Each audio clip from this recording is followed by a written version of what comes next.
You gotta feel ready in order to change. We bought into this complete falsehood that at some point you're gonna have the courage, at some point you're gonna have the confidence, and it's total bullshit, frankly. Are we allowed to swear on? It's complete garbage.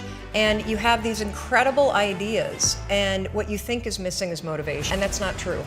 Because the way that our minds are wired, and the fact about human beings is that we are not designed to do things that are uncomfortable or scary or difficult. Our brains are designed to protect us from those things because our brains are trying to keep us alive. And in order to change, in order to build a business, in order to be the best parent, the best spouse, to do all those things that you know you want to do with your life, with your work, with your dreams, you're going to have to do things that are difficult, uncertain, or scary, which sets up this problem for all of us. You're never going to feel like it. Motivation's garbage. You only feel motivated to do the things that are easy, right? Oh, I know exactly why that is. Because I've studied this so much, because for me, one of the hardest things to figure out was, why is it so hard to do the little thing that would improve my life? And what I've come to realize, and what we'll talk a lot about today, is that the way that our minds are designed is our minds are designed to stop you at all costs from doing anything that might hurt you. And the way that this all happens is it all starts with something super subtle that none of us ever catch. And that is with this habit that all of us have that nobody's talking about. We all have a habit of hesitating. We have an idea, you're sitting in a meeting, you have this incredible idea, and instead of just, saying it, you stop and you hesitate. Now, what none of us realize is that when you hesitate, just that moment, that micro moment, that small hesitation, it sends a stress signal to your brain. It wakes your brain up, and your brain all of a sudden goes, oh, wait a minute, why is he hesitating? He didn't hesitate when he put on his killer spiky sneakers. He didn't hesitate with the really cool track pants. He didn't hesitate with the NASA t-shirt. Now he's hesitating to talk, something must be up. So then your brain goes to work to protect you. It has a million different ways to protect you. One of them is called the spotlight effect. It's a known phenomenon where your brain magnifies risk. Why? To pull you away from something that it perceives to be a problem. And so you can truly trace every single problem or complaint in your life to silence and hesitation. Those are decisions. And what I do, and what's changed my life, is waking up and realizing that motivation's garbage. I'm never going to feel like doing the things that are tough or difficult or uncertain or scary or new. So I need to stop waiting until I feel like. And number two, I am one decision away from a totally different marriage, a totally different life, a totally different job, a totally different income, a totally different relationship with my kids.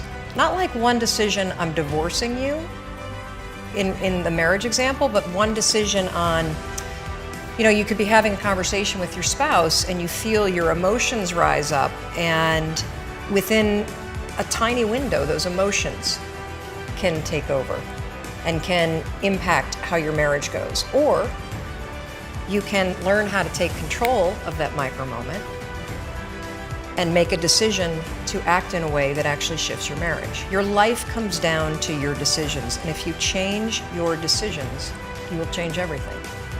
The 5-second rule and my life now and my 20-year marriage and everything that I'm doing and the companies that I've built and sold and the company I'm building now, it all comes back to a point in my life that completely and utterly blew. I was 41 years old. I was unemployed. My husband had started a restaurant business, which was his dream.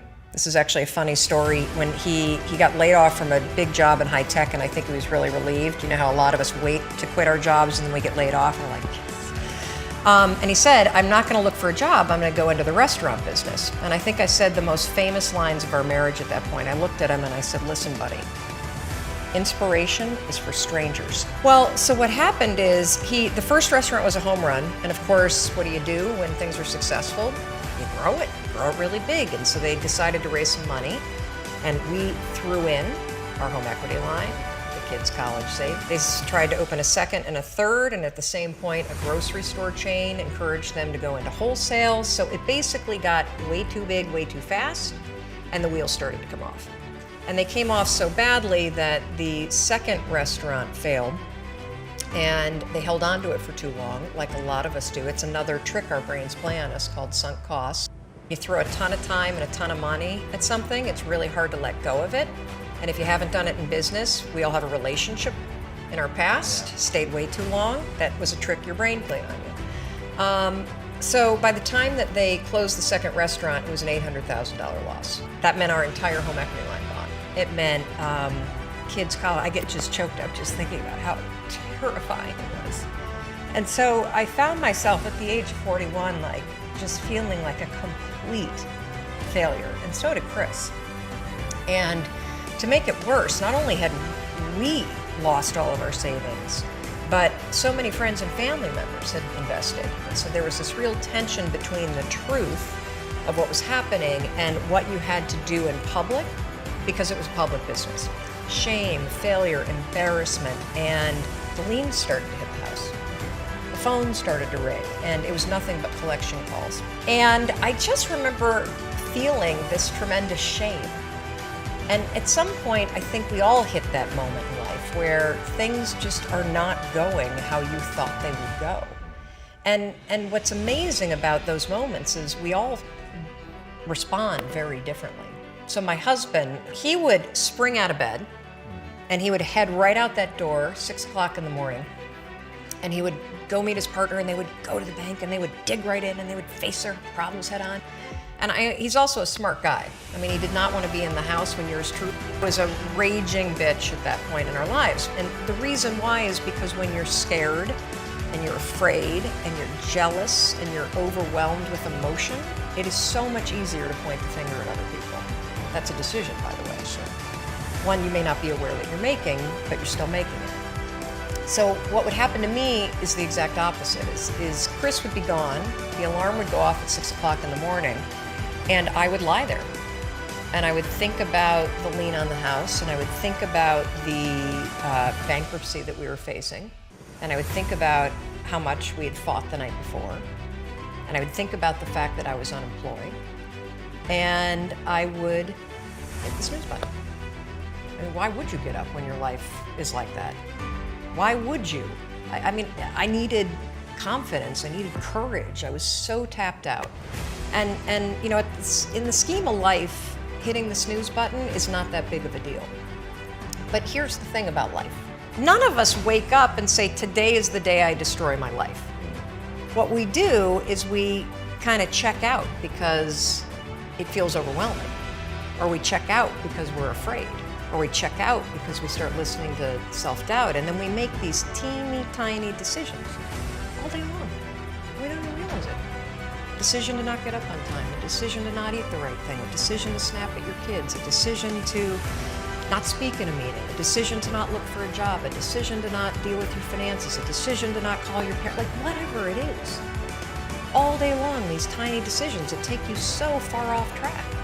And then you wake up like I did, and you look at your life and you think, how the hell did I get here? And more importantly, how do I get back over there?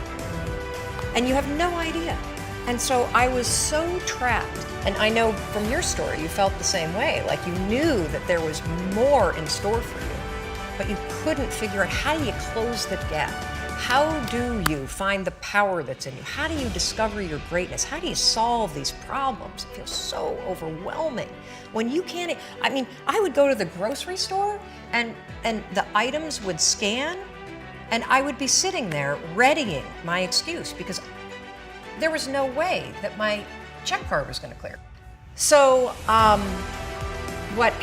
got in this struggle with myself that a lot of us find ourselves in, and that is, you get trapped in what I call the knowledge action gap. You know what to do, but you can't seem to make yourself do it, right? I mean, every one of us is one Google search away from a list of instructions. It will change your life. But how do you get out of your head and stop thinking about what you need to do and actually do it? And in my case, this stuff was pretty easy. Get up on time, make breakfast for the kids, get them on the bus, start looking for a job. Be nicer to Chris. Don't drink so much. Instead of isolating yourself, pick up the phone and call a friend. Get yourself out into the woods and go for a walk. Start running again. Like all these little things that I was capable of, but I couldn't get out of here. Could not get out of here. And if you're stuck, that's the problem. The problem is you're in your head, you're thinking. That is the universal problem. And it all starts with this knowledge of what to do, and then you hesitate and you think about whether or not you feel like doing it. So for a couple months, I was really stuck. Chris would get up at 6, I'd hit the snooze, and then I'd hit the snooze, and then I'd hit the snooze, and the kids would miss the bus. And then every night I'd do the same thing. I'd go in bed. Have you ever had one of those nights? Probably before you started your company, but where you go in bed and you're like, all right, Tom, that's it. Tomorrow, it's the new me. Tomorrow, I am gonna get up on time. I am gonna go to the gym. I am gonna look for a job. I'm not gonna drink so much. It's gonna be amazing. The new me, the future me. Woo! Let's do this, right? Then you go to bed, and you wake up 7 hours later, and you're like, see, that's a stupid. See, motivation's garbage. It's never there when you need it, ever, ever, ever, ever. And so here's what happened to me, and thank you for wearing the NASA t-shirt. It's a really stupid story. So one night, Chris had gone to bed. I'd been struggling. We still had all the same problems. We still had a lien on the house, still facing bankruptcy, still fighting like crazy. I was still unemployed. They still hadn't figured out like the solution yet for the business. And I was about to turn off the TV, and there on the TV, there was this rocket launching, and I thought, oh my gosh, that is it. I am gonna launch myself out of bed like a rocket ship, like NASA right here had launched me out of that bed. And I'm gonna move so fast that I don't think. I'm gonna beat my brain. Now, here's a really interesting point. I talk a lot about your instincts and inner wisdom. And we can get into this a little bit later, but a lot of us talk about the fact that you have a gut feeling. But what all this research that I've done for the book and all the speaking that I do, what I've discovered that's fascinating is actually when you set goals, when you have an intention on something that you want to change about your life, your brain helps you. What it does is it opens up a checklist, and then your brain goes to work trying to remind you of that intention that you set. And it's really important to develop the skill, and I say that word purposefully, the skill of knowing how to hear that inner wisdom and that intention kicking in and leaning into it quickly. So for me, my brain saying, that's it, right there, move as fast as a rocket, Mel. I wanted to change my life. And I think most people that are miserable or that are really like dying to be great and dying to have more, we want to change. We want to live a better life. We want to create more for our families. We want to be happy. The desire is there. Again, it's about how do you go from knowledge to action. So the first thing in this story that's important is realizing that the answer was in me. And my mind was telling me, pay attention. The next morning, the alarm goes off, and I pretended NASA was there. It's the stupidest story. I literally went 5, 4, 3, 2, 1. I counted out loud, and then I stood up.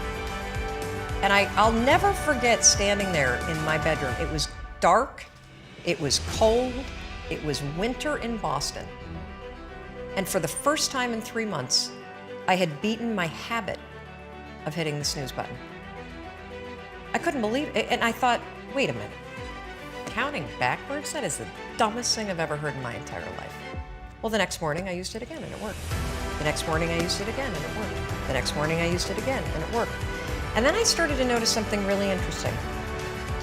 There were moments all day long,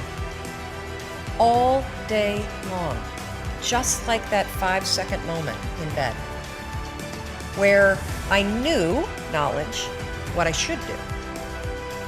And if I didn't move within 5 seconds, my brain would step in and talk me out of it. Every human being has a 5-second window. It might even be shorter for you. You have about a 5-second window in which you can move from idea to action before your brain kicks into full gear and sabotages any change in behavior. Because remember, your brain is wired to stop you from doing things that are uncomfortable or uncertain or scary. It's your job to learn how to move from those ideas that could change everything into acting on them.